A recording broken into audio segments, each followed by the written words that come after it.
Hello दोस्तों, welcome to our channel movie Karwa. आज हम गुड लक जेरी को एक्सप्लेन करने वाले हैं, जो एक मिस्ट्री थ्रिलर होने के साथ साथ बहुत ही अच्छी कॉमेडी मूवी है। मूवी की शुरुआत में हमें एक फैमिली दिखाई जाती है जिसमें दो बेटियां होती हैं, जेरी और जेरी। जेरी के पापा लिट्टी चोखा बेचकर अपना घर चलाते हैं। कुछ कारणों की वजह से उन्हें पंजाब जाना पड़ जाता है। आजकल मार्केट में मोमोस आ गए हैं, जिसके कारण लिट्टी चोखा का धंधा थोड़ा मंदा हो गया है और उन्हें काफ़ी तकलीफें भी झेलनी पड़ रही है। एक दिन लिट्टी चोखा बेचते वक्त जेरी के पापा का कार एक्सीडेंट में मौत हो जाता है।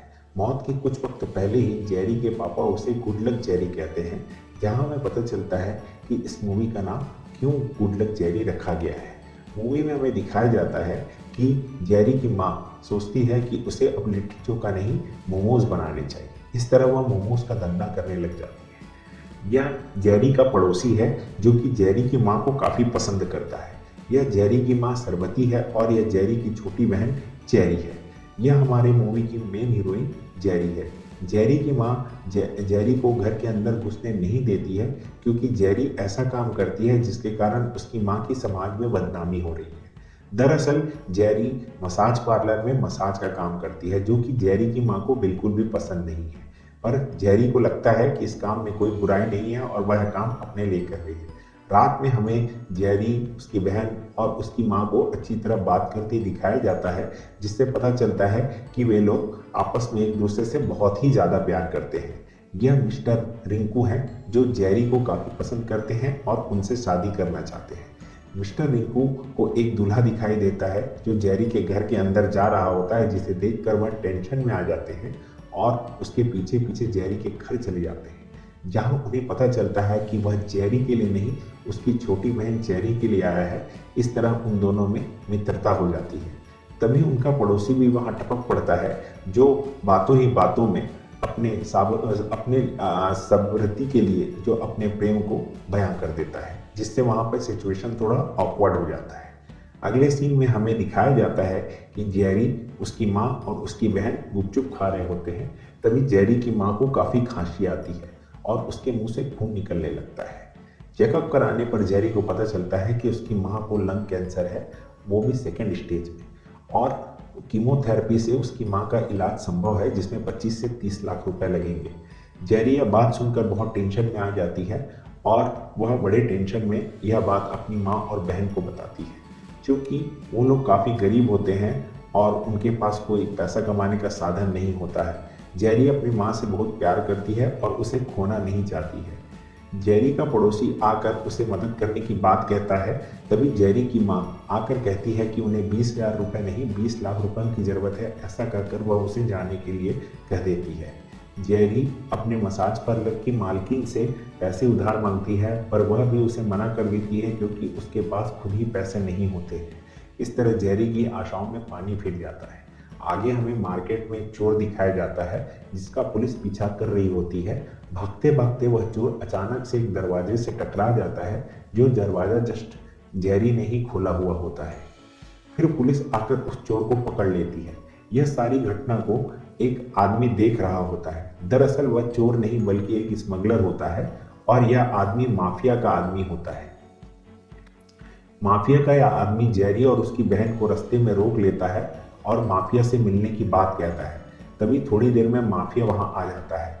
माफिया जेरी से कहता है कि उसके कारण ही उनका नुकसान हुआ है। अब जेरी को ही जाकर वह पैकेट मार्केट के अंदर से लाना होगा, जो उसके आदमी ने वहां छोड़ दिया है, और उसके आदमी को जेरी ने ही पकड़ाया है। जेरी की बहन को वे लोग अपने पास रख लेते हैं और जेरी को वह पैकेट लाने के लिए कहते हैं।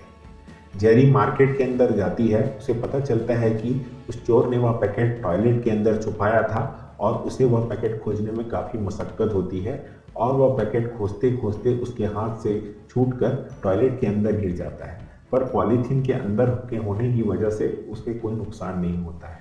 अगले सीन में हमें दिखाया जाता है कि जेरी मिस्टर टिम्मी को वह पैकेट दे देती है। मिस्टर टिम्मी जब देखते हैं कि जेरी ने वह पैकेट एक टिफिन में भरकर लेकर आया है, तो उससे वह काफ़ी इम्प्रेस हो जाते हैं और उन दोनों को छोड़ देते हैं। जेरी और उसकी बहन जब ऑटो से जा रही होती है, तो जेरी की बहन उसे बताती है कि उसे माफिया के आदमी का एक पर्स मिला है जिसमें काफ़ी सारे पैसे और माफिया का एड्रेस भी है। अगले सीन में हमें एक फोटोग्राफर दिखाया जाता है जिसे जेरी की मां ने बुलाया है। दरअसल जेरी की मां चाहती है कि हार लगाने के लिए जो उसकी फ़ोटो हो उसमें वह काफ़ी सुंदर दिखे। जेरी को यह बात बहुत बुरा लगती है और वह अपनी माँ से गुस्सा होकर कहती है कि वह बहुत ही जल्दी पैसों का इंतजाम कर देगी। अगले सीन में हमें दिखाया जाता है कि जेरी माफिया से मिलने में आई हुई होती है। दरअसल जेरी भी ड्रग स्मगलिंग का काम करना चाहती है और वह माफिया को कन्विंस करा लेती है कि वह उन्हें किसी भी हालत में नहीं फंसाएगी और अपना काम बड़ी ईमानदारी से करेगी। माफिया को भी जेरी काफ़ी अच्छी लगती है और माफिया अपने ड्रग डीलर को जेरी को अपने टीम में शामिल करने की बात बताता है। इधर जेरी को कोकीन का पैकेट दे दिया जाता है जिसे वह अपने टिफिन बॉक्स में लेकर बस से निकल पड़ती है और सभी से बचते हुए जेरी अपने डिलीवरी पॉइंट तक पहुंच जाती है। उस डिलीवरी पॉइंट का मालिक मलिक होता है जो उसे चुप रहने के लिए कहता है और उसकी अच्छे से चेकिंग करता है और उसका मोबाइल एक्वेरियम के अंदर डाल देता है। मलिक को शक होता है कि कहीं यह पुलिस से तो मिली हुई नहीं है। उसके बाद जब मलिक को जेरी डब्बा देती है तो डब्बे के अंदर उसे अपना कोकीन मिलता है जिससे मलिक बहुत खुश होता है और जेरी को मोबाइल देकर वापस जाने के लिए कहता है। जेरी बहुत खुश रहती है क्योंकि उसे बहुत पैसे मिले हैं और उसे लगता है कि वह अब अपनी माँ को ठीक कर पाएगी। जेरी धीरे धीरे बड़ी सावधानी से अपना काम कर रही हुई होती है और इससे उसको पैसे मिलते होते हैं जिससे वह अपनी माँ का इलाज शुरुआत करवा देती है। मलिक और टिम्मी काफ़ी खुश होते हैं क्योंकि जेरी के आने के बाद उनका बिजनेस अच्छे से चल रहा होता है। जेरी एक दिन मसाज पार्लर में बैठी हुई होती है कि तभी वहाँ पर इंस्पेक्टर लाल आ जाते हैं। वैसे यह लाल एंटी स्मगलर स्पेशलिस्ट होते हैं। मिस्टर लाल तभी वहाँ पर एक महिला आती है जो मसाज कराने हुए आई हुई होती है। दरअसल वह महिला मिस्टर लाल की पत्नी होती है जिससे देखकर जेरी की जान में जान आती है।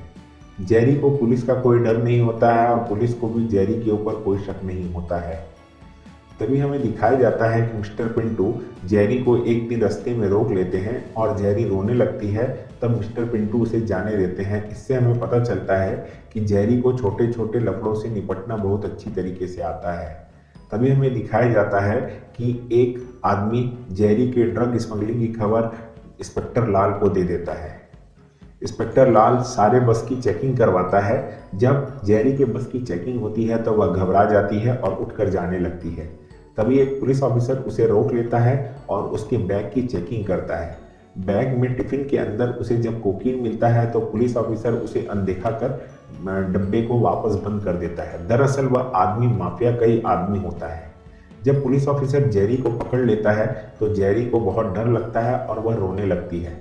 रोते रोते हुए वह मिस्टर टिम्मी के पास जाती है और कहती है कि उसने अपना काम बहुत सावधानी से किया है। जरूर ही अपनी ही टीम का ही कोई आदमी है जिसने पुलिस इंस्पेक्टर को खबर दी है।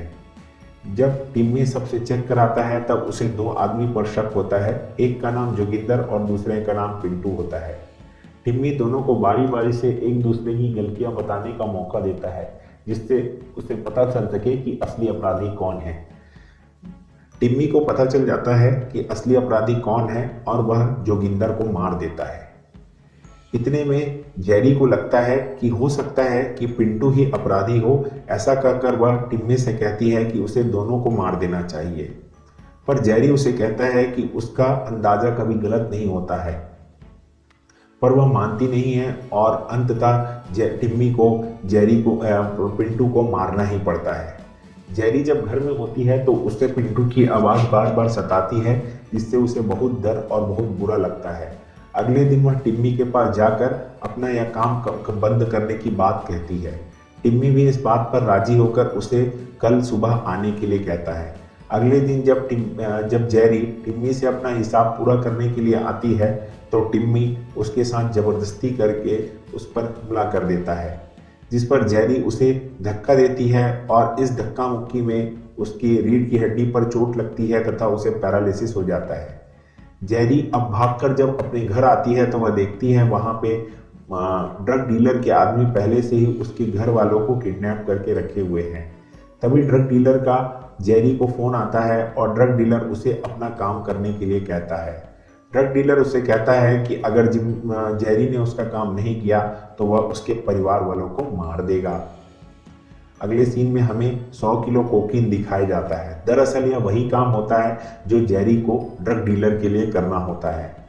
इसके लिए वे आपस में मिलकर प्लानिंग बनाते हैं। उसके प्लान के हिसाब से जेरी की माँ अपने बीमारी का बहाना करेगी और ऐसा करते हुए वह पूरे ड्रग को लेकर जाएंगे। तभी वहां पर मिस्टर रिंकू आ जाते हैं, जो मना करने पर भी नहीं मानते और जेरी के साथ ही जाने की बात कहते हैं। इस तरह वे सब लोग मिलकर जेरी की मां को एक वैन में भरकर लेकर जाते हैं। तभी हमें दिखाया जाता है कि ड्रग डीलर भी अपने लोगों से जेरी की वैन का पीछा करवा रहा होता है। मिस्टर रिंकू को यह बात पता नहीं होती कि जेरी की मां के बैट के अंदर में कोकीन भरा हुआ है, पर यह बात जेरी उसे बता देती है, जिससे वह बहुत डर जाता है। इधर दिखाया जाता है कि ड्रग डीलर डड्डू को फोन करके कहता है कि काम होने के बाद उसे जेरी और उसकी फैमिली को मार देना है। जेरी को रास्ते में पुलिस रोकती है तो वह अपनी मां का डॉक्यूमेंट पुलिस को दिखाती है, जिससे पुलिस वाला उस पर भरोसा करके उसे छोड़ देता है। इस तरह वे सारी चौकियां पार करते हुए अंततः मलिक के फार्म हाउस तक पहुंच ही जाते हैं। उसके बाद दिखाया जाता है कि उसकी मां के बेड के अंदर ही सारा कोकीन रखा होता है, जिसे वे मलिक को डिलीवर कर देते हैं। इस तरह मलिक भी हैप्पी होकर उन्हें जाने के लिए कह देता है। कुछ समय बाद जब मलिक को पता चलता है कि उस 100 किलो में से केवल 10 किलो ही कोकीन है, बाकी 90 किलो नमक है, यह जानकर वह बहुत गुस्सा होता है और ड्रग माफिया के आदमी पर गुस्सा करने लगता है। इधर हमें दिखाया जाता है कि इसके पीछे मास्टरमाइंड जेरी ही होती है। दरअसल जेरी को पता होता है कि अगर उसने पूरा कोकीन दे दिया तो उसे और उसकी फैमिली को मार दिया जाएगा। इसके बाद जेरी डड्डू को फ़ोन लगाकर कहती है कि उसे ही अब ड्रग माफिया बन जाना चाहिए और ड्रग डीलर से कह देना चाहिए कि जेरी कोकीन लेकर भाग गई है। वह उसके बाद जेरी वह कोकीन डड्डू को दे देगी और बदले में डड्डू उसे उसकी जान को बख्श देगा। डड्डू इस बात पर राजी हो जाता है। जेरी और डड्डू आपस में एक जगह मिलते हैं। तभी वहां हमें समझ आता है कि जेरी ने डड्डू के साथ डबल गेम खेल दिया है और वह डीलर को भी बता देती है। तभी डीलर के आदमी वहां पहुंच जाते हैं और डीलर जेरी को फोन करके उसे डड्डू को मरवा देता है। आगे हमें दिखाया जाता है कि जेरी ने डीलर के साथ भी चीटिंग की है और वह उसी समय मलिक को फ़ोन करती है। फिर वह मलिक के आदमी से मिलती है। यहाँ पर डीलर को पता चलता है कि उसके साथ जेरी ने फिर से धोखा दिया है। जेरी जो एड्रेस पर कोकीन होने की बात बताती है, जब मलिक का आदमी चेक करता है तो वहाँ उन्हें कोकीन की जगह में शक्कर मिलती है, जिससे उसे गुस्सा आ जाता है और वह जेरी को उठाकर ले जाता है तथा उसके साथ जबरदस्ती करने की कोशिश करता है, जिस पर जेरी उसे अपने साथ अपनी मां और अपनी बहन को भी लेकर चलने की बात कहता है, जिस पर वह राजी हो जाता है। आगे हमें दिखाया जाता है कि जेरी के द्वारा बताया गया एड्रेस पर कोकीन खोजने के लिए मिस्टर मलिक जाते रहते हैं। जहां उन्हें कोकीन मिल ही जाता है, तभी वहां पर कुछ लड़के आ जाते हैं जो जेरी की मम्मी के हाथ के मोमोज खाते थे। वे लोग मलिक को मिलकर बहुत मारते हैं, उसे बेहोश कर देते हैं और सारी कोकीन लेकर चले जाते हैं। दरअसल यह जेरी की ही प्लानिंग होती है। जब जेरी अपनी माँ के साथ कमरे में आती है तो वह कमरे का दरवाज़ा बाहर से बंद कर देती है। उसके बाद जेरी, उसकी माँ और उसकी बहन तीनों मिलकर उस आदमी को बहुत पीटते हैं। तभी अचानक वहाँ पर इंस्पेक्टर लाल आ जाता है और वह इन तीनों को उस आदमी को पीटता देख आश्चर्य में पड़ जाता है। उसके बाद जेरी इंस्पेक्टर लाल के साथ मिलकर प्लानिंग करती है कि कैसे वे लोग ड्रग डीलर को फंसाएंगे। इसके लिए वे सभी पुलिस ऑफिसर के साथ मिलकर ड्रग डीलर को पकड़ने के लिए फील्डिंग जमाता है, पर ड्रग डीलर को इस बात की भनक पहले ही लग चुकी होती है, इसलिए ड्रग डीलर अपनी तैयारी पहले से ही कर लिया होता है। यहाँ हमें दिखाया जाता है कि पुलिस को ड्रग डीलर ने चारों तरफ से घेर लिया है। उसके बाद ड्रग डीलर जेरी को लेकर आता है। यहीं पर हमें पता चलता है कि जेरी का असली नाम जया कुमारी और उसकी छोटी बहन जेरी का असली नाम छाया कुमारी है। तभी वहां पर सब चाइनीज बॉय अपना डब्बा लेकर आ जाते हैं और कहते हैं कि इस डब्बे के अंदर ही कोकीन है। जब डीलर का आदमी कोकीन पाउडर चेक कर रहा होता है तभी अचानक वहां पर फायरिंग होती है। यह फायरिंग मलिक के द्वारा ही की हुई होती है। दरअसल वह बहुत गुस्सा होता है क्योंकि उसके साथ जेरी ने धोखा किया था। इस तरह सब तरफ अफरा तफरी मच जाती है। उसके बाद सब लोग मलिक और ड्रग डीलर लोग मिलकर पुलिस को फिर से बंदी बना लेते हैं। जब फिर से मलिक एक बार कोकीन को चेक करता है तो उसे पता चलता है कि यह मैदा पाउडर है, जिससे वह बहुत गुस्सा हो जाता है और फायरिंग करने लगता है।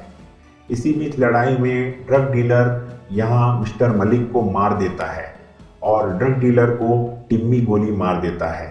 इस तरह दोनों की मौत हो जाती है और वापसी में जाते वक्त पुलिस ऑफिसर जेरी से कहता है कि अब उसे पुलिस स्टेशन चलना होगा, जिसमें जेरी कहती है कि उसके साथ तो डील हुई थी कि सब ड्रग डीलर को पकड़ने के बाद पुलिस ऑफिसर जेरी को छोड़ देगा, पर पुलिस ऑफिसर उसकी बात से इनकार कर देता है।